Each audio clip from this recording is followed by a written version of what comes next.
Assalamualaikum warahmatullahi wabarakatuh. Perkenalkan, nama saya Salvi Triani, NPM 224111053 dari kelas Manajemen 22C.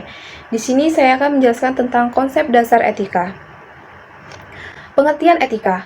Kata etika berasal dari kata ethos, yaitu bahasa Yunani yang berarti karakter, watak, kesusilaan, atau adat.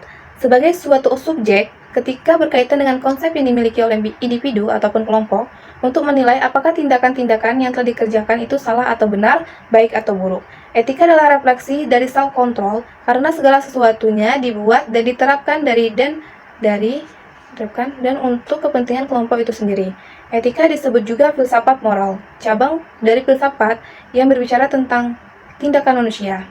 Etika secara umum dibagi menjadi dua. Yang pertama adalah etika umum, bicara mengenai kondisi-kondisi dasar, cara membuat manusia bertindak secara etis, teori-teori etika dan prinsip-prinsip moral dasar yang menjadi pegangan bagi manusia dalam bertindak, serta tolak ukur dalam menilai baik atau buruknya suatu tindakan.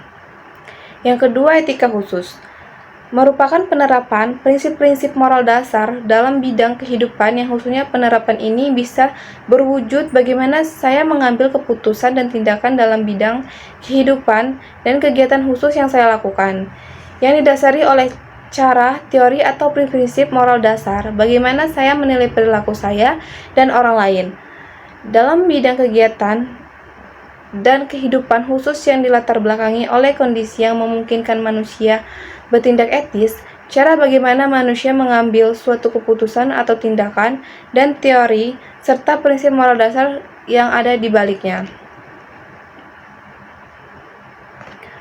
Etika khusus dibagi menjadi dua bagian. Yang pertama, etika individual, yaitu menyangkut kewajiban dan sikap manusia terhadap dirinya sendiri.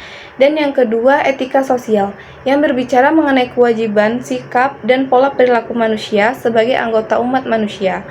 Perlu diperhatikan bahwa etika individual dan etika sosial tidak dapat dipisahkan satu sama lain dengan tajam karena kewajiban manusia terhadap diri sendiri sebagai anggota umat manusia saling berkaitan.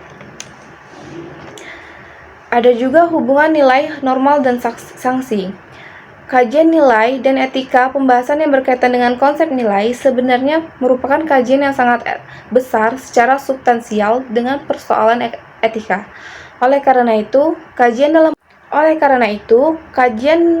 dalam persoalan nilai ini biasanya mempertanyakan apa yang baik dan tidak baik, atau bagaimana meski berbuat baik serta tujuannya bernilai. Hal ini menyentuh pertanyaan dasar yang membenarkan suatu keputusan moral ketika disebut baik atau tidak baik. Yang satu, kajian tentang nilai membahas masalah nilai atau teori tentang nilai, berarti kita membahas aksiologi. Aksiologi berasal dari bahasa Yunani axios, nilai, dan logos, teori. Dan yang kedua adalah kajian tentang etika, mempelajari tingkah laku manusia ditinjau dari segi baik atau tidak baik dalam kondisi yang normatif, pelibatan norma. Untuk itu, jika etika bersinggungan dengan norma, muncullah pemikiran-pemikiran mengenai etika itu sendiri. Mungkin cukup sekian yang dapat saya sampaikan. Terima kasih. Wassalamualaikum warahmatullahi wabarakatuh. Sampai jumpa di video berikutnya.